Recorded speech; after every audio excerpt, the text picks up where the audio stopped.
Pagbasa mula sa unang aklat ng Makabeyo. Minsay naglalakbay ang Haring Antioco ika-4 sa mga lalawigan sa loob ng bansa. Nabalitaan niya na ang Elimas sa Persya ay kilala dahil sa dami ng pilak at ginto. Ang templo nito ay napakayaman at may mga gintong helmet, kasuotang bakal at mga sandata. Ang mga ito ay iniwan doon ni Alejandrong anak ni Haring Felipe ng Macedonia, ang kauna-unahang hari sa Gresya. Sa paghahangad ni Antioco matamo ang mga kayamanang ito, binalak niyang lusubin ang lungsod. Ang balak na ito ay umabot sa kaalaman ng mga taga roon. Nabigo ang kanyang plano sapagkat nilabanan siya ng mga taga roon. Malungkot siyang umatras at nagbalik sa Babylonia. Nasa Persya ang Haring Antioco nang may magbalita sa kanya na nasindak at umatras ang mga hukbong pinasalakay sa Judea. Nabalitaan din niya na si Lysias at ang malaking hukbo nito ay napaatras din ng mga Israelita. Kaya't ang mga Israelita ay bantog na sa lakas dahil sa nabihag nilang mga tauhan at kagamitan ng mga hukbong kanilang nalupig.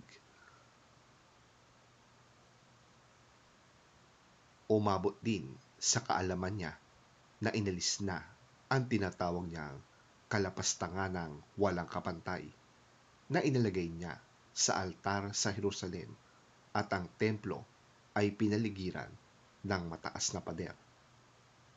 Pati ang kanyang lungsod na Betsur ay nilagyan ng pader.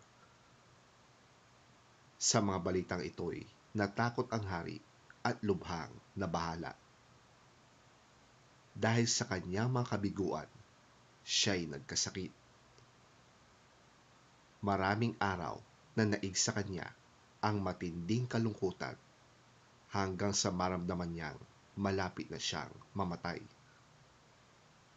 Dahil dito, tinawag niya ang lahat niyang mga kaibigan at ganito ang sinabi: "Matagal na akong hindi makatulog dahil sa pag-aalala. Naitatanong ko sa aking sarili kung bakit ko dinaranas ang ganitong kahirapan. Alam naman ninyong hindi ako mahigpit sa aking pamamahala.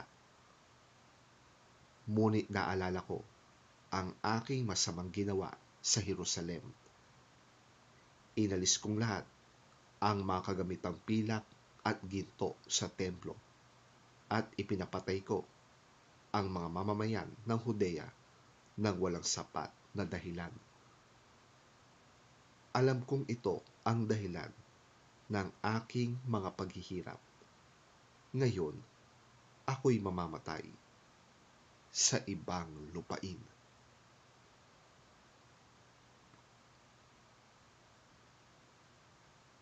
Ang salita ng Diyos. Salamat sa Diyos.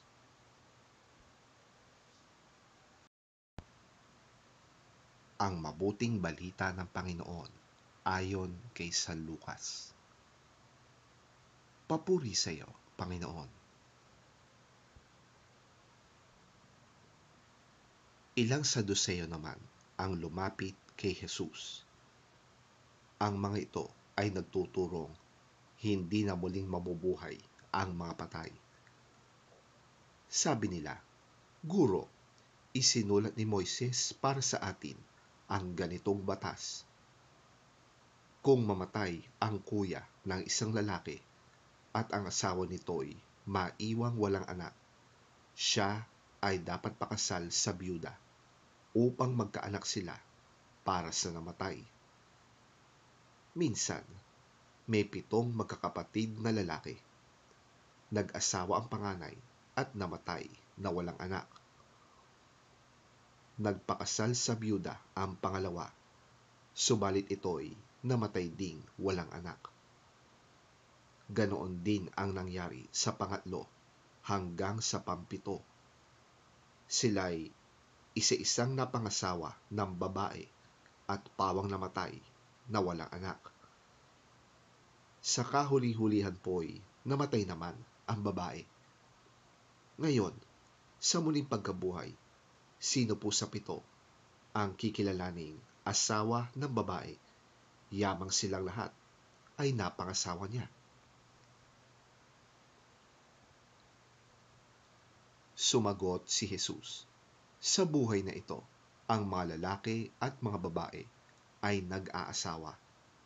Ngunit sa kabilang buhay, ang mga magiging karapat-dapat sa muling pagkabuhay ay hindi na mag-aasawa. Hindi na rin sila mamamatay sapagkat matutulad sila sa mga anghel. Sila'y mga anak ng Diyos dahil sila'y nakabilang sa mga muling binuhay. Maging si Moises ay nagpapatunay na muling binubuhay ang mga patay sapagkat sa kanyang kasaysayan tungkol sa nagliliyab na mababang puno, ang Panginoon ay tinawag niyang Diyos ni Abraham, Diyos ni Isaac, at Diyos ni Jacob. Kaya't ang Diyos ay hindi Diyos ng mga patay, kundi ng mga buhay. Sa Kanya'y buhay ang lahat. Sinabi ng ilan sa mga tagapagturo ng kautusan, "Guro, magandang sagot ninyo." At mula noon ay wala nang naglakas loob na magtanong sa kanya.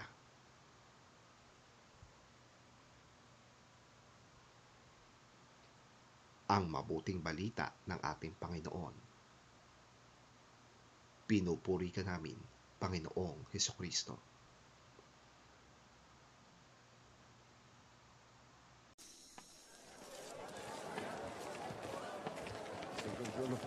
Some of the Sadducees, who say there is no resurrection, came to Jesus with a question. "Teacher," they said, "Moses wrote for us that if a man's brother dies and leaves a wife but no children, the man must marry the widow and raise up offspring for his brother. Now there were 7 brothers. The first one married a woman and died childless. The second and then the third married her. And in the same way the 7 died, leaving no children. Finally, the woman died too. Now then, at the resurrection, whose wife will she be, since the 7 were married to her?" Jesus replied, "The people of this age marry and are given in marriage. But those who are considered worthy of taking part in the age to come and in the resurrection from the dead will neither marry nor be given in marriage. And they can no longer die, for they are like the angels. They are God's children, since they are children of the resurrection.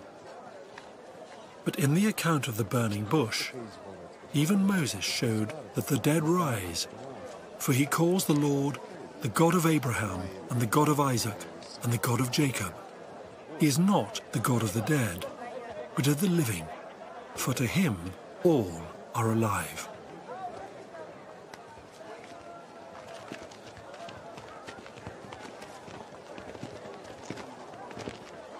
Some of the teachers of the law responded, "Well said, teacher." And no one dared to ask him any more questions.